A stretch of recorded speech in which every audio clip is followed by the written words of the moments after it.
30 years ago, my wife Susan and I, both public school teachers, were looking for solutions to the increasingly challenging behavior of young people in schools, families, and communities. We left public education, founded the first of several nonprofit organizations, and developed schools, group homes, and other programs for delinquent and at-risk youth. As time went on, we realized that the successful strategies we were using with the troubled young people in our programs had implications for all young people and for adults as well. We and our colleagues got involved with an innovative approach in the field of criminal justice called restorative justice, which provides opportunities for victims, offenders, and their family and friends to meet and, to the extent possible, repair the harm caused by a crime. This development in criminal justice, giving people an opportunity to express their feelings and ideas and have a say in resolving the conflict, match parallel developments in other fields. Primary school educators were using talking circles and morning meetings to improve classroom climate. Secondary educators were adapting restorative justice to address discipline problems. Social workers were organizing family group conferences to bring together extended families to solve problems of abuse and delinquency involving their own loved ones. And business managers were using horizontal management strategies to empower their employees to solve problems in the workplace. Known by different terminology, all of these developments share a common premise, that people are happier, more cooperative, more productive, and more likely to make positive changes when those in authority do things with them, rather than to them or for them. This premise is part of a unifying conceptual framework that helps to explain human motivation and social behavior from families and classrooms to workplaces and communities.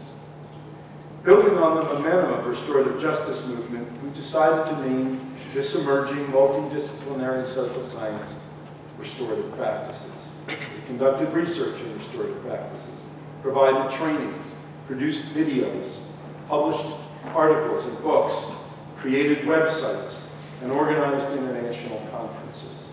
In 2000, we incorporated the nonprofit International Institute for Restorative Practices, the IIRP, to consolidate all of our research and educational activities.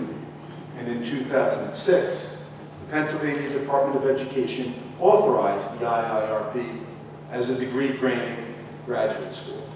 And in doing so, recognized restorative practices as a science worthy of graduate study.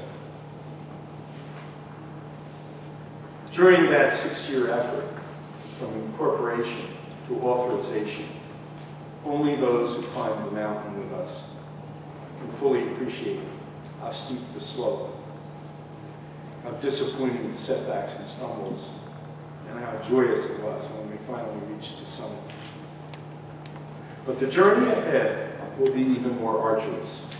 We must now thoughtfully re-examine and change many of the practices that govern how our modern societies run schools, administer justice, organize welfare systems, manage workplaces, and even how we raise children.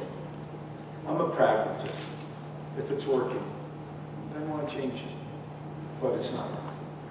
Most people seem to share a growing concern that things in general are not going well. We are living in an unprecedented social experiment. We have systematically changed the patterns and connections that have characterized human life as long as there has been human life. Never before in the history of the human race have so many lived so far from their extended families.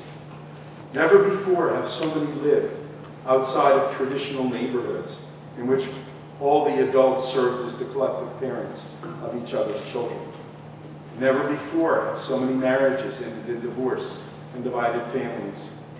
Never before have so many elderly grown older among the elderly in unfamiliar surroundings. Never before have so many children left their hometowns for other places. These developments have reduced our social capital, the relationships and connectedness that bind people together and create a sense of community. From the founding of the United States, when more than 90% of us worked on farms, to less than 3% of us at present, technology has transformed our nation and our world.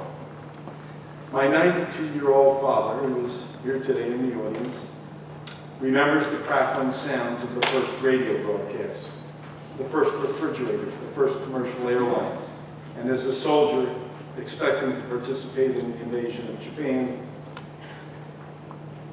the first use of nuclear